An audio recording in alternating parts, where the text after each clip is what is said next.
And I think it's about opening up yourself to realize that you need to focus on what you're good at in business and fill in the gaps where you don't.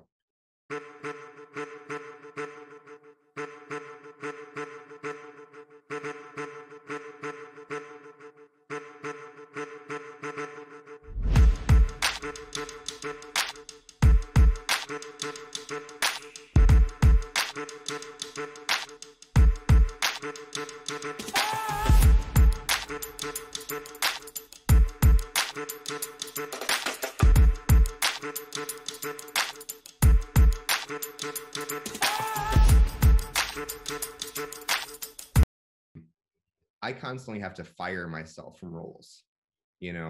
I can do graphic design, I can code, I can do marketing. I can't do those things the best. And I have people that do them, and I have to fire myself because I know that.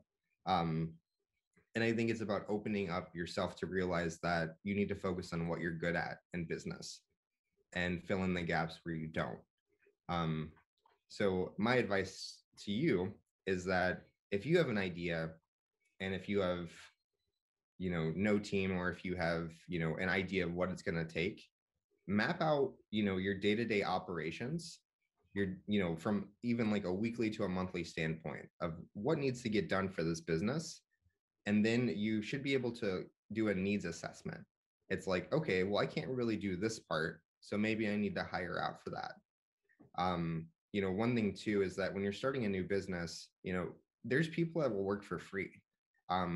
Sweat equity is a big thing in startups, and vested equity, I think, is kind of the golden rule now, where make sure that people who are wanting to get into a business together, they sign agreements early on.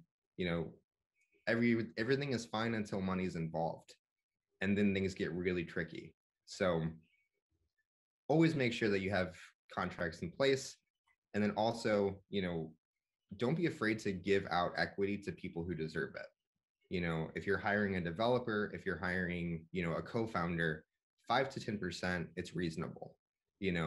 As long as you make sure that they are working for 2 to 4 years, with a 1-year cliff, you're going to get that time worth it. And if someone is going to work for 3 years for free, they probably deserve a piece of that company.